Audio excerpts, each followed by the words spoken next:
Cecilia has been helping me and is helping me still so much, organizing meetings, and she's corresponding with the organizers all the time. For years.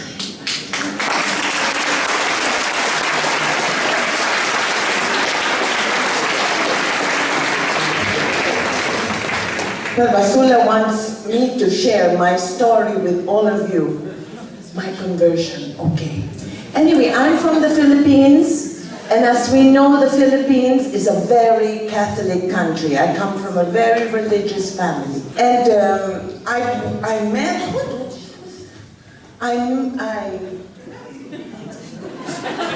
slowly, I should speak slowly, because of the translators, I'm sorry. Anyway, from a very Catholic family. And one day I met Serve, everyone knows who my husband is, who's from Switzerland. He came to work in the Philippines. And I met him, and we fell in love, and after 2 years of courtship, because you know you don't just get married like that in the Philippines, 2 years of courtship, we got married, but he was a Protestant.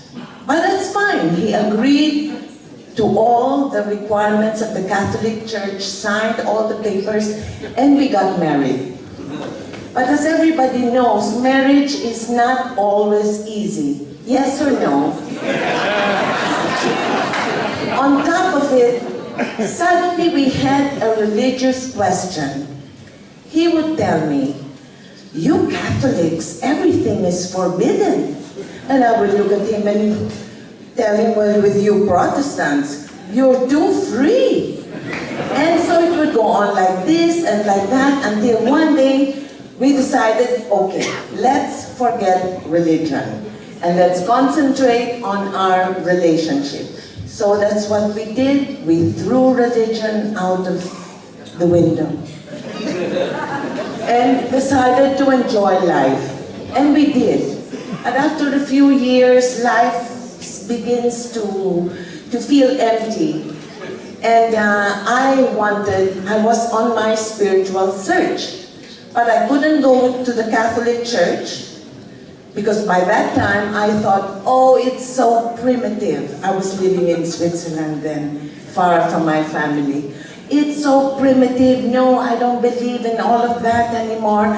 Let me find something. So I found New Age and I went deep into New Age. But my husband, I wanted to go into the spiritual path with him, but he was too busy with his career, with his ambition. And finally, that was a blessing. One day, a friend of mine from the Philippines called me in Switzerland to say she heard about a woman who God was speaking to. And I told my friend on the phone, oh yeah, really? Well, I want to interview this woman. She lives in Switzerland. Look for her. So I looked for her, and this woman called Vasula Ridden was living 30 minutes away from my house in Switzerland.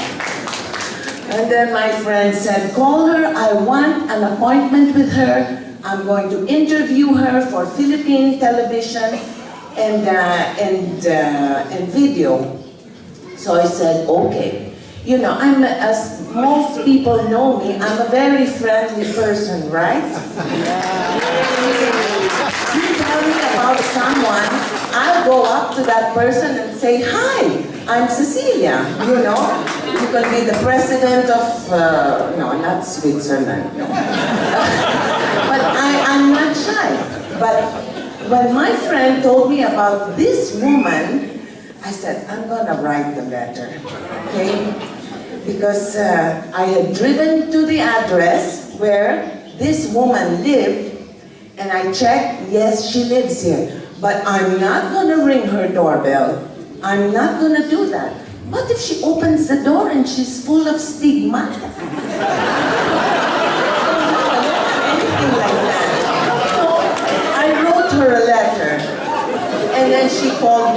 and we arranged everything.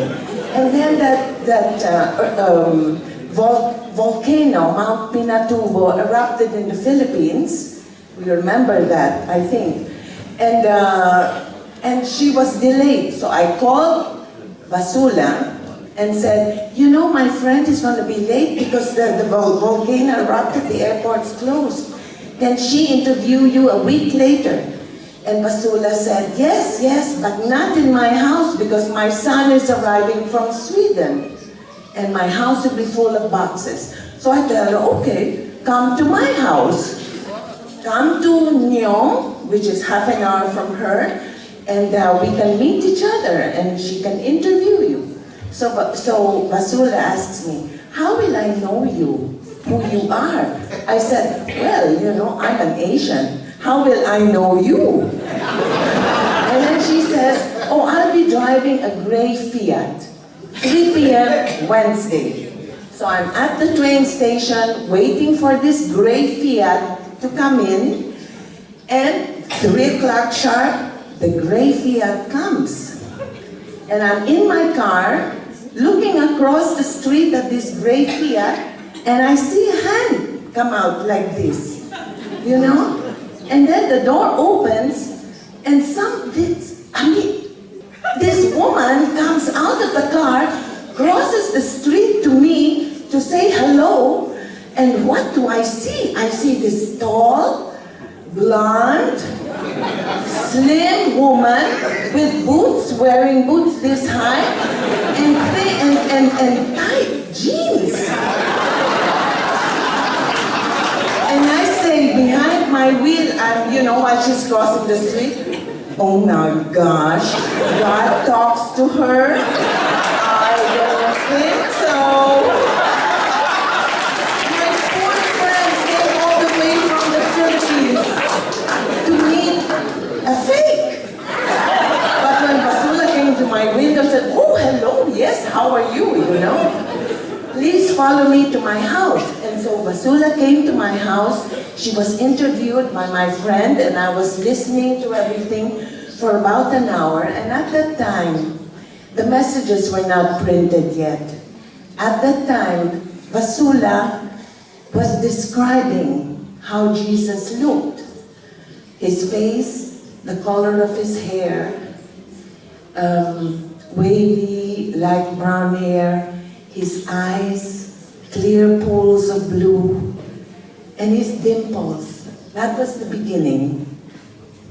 And I was just listening to all of this, and she was sharing with us the anecdotes about how he's always with us, even if we don't see him, how he's always there, and how he wants us always to be with him. He wants us to be intimate with him. So I'm listening to all of these things in my house for about an hour, and my friend is interviewing and filming her. And suddenly I remember, hey, this is my house. I prepared a cake. My guests must be thirsty. So I stood up from my chair after listening to Vasula describe Jesus, how gentle he is. I mean, actually it was everything I thought God was, okay, what she was saying, but it didn't enter right away. When I stood up, I felt a dizziness. You know, it was like I drank 3 glasses of wine on an empty stomach. I was lightheaded. And I go to my kitchen, my little kitchen, and I take out, start looking for the glasses and what I had prepared. And then I feel a heat. I stop like this because first of all, I hear a voice that tells me, he's here. The King of Kings is here. And I realize he's in my house. The King of Kings is in my house. Where is my silver tray? Where is my crystal glasses? Where is my porcelain? I was jumping around my kitchen like a crazy woman because I had no helper, and I had to serve the King of Kings. Oh my goodness! And I was jumping around, and I heard again a voice. I don't know if it was outside or inside, but he's always here. And the heat came again from the top of my head to down.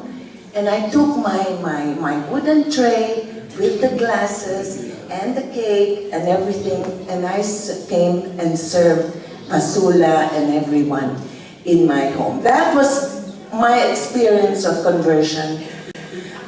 It was quite weird, actually, but it was wonderful. It was like it happened yesterday. And what I have to say is that the thing that Pasula said when she spoke that day was when she spoke about unity. Because my husband, Protestant, remember, and then Catholic, and we just couldn't jive our thoughts and our lives. When she said that, then I realized that it was the Lord calling me, and the door was open for both of us through True Life in God. True Life in God saved my marriage.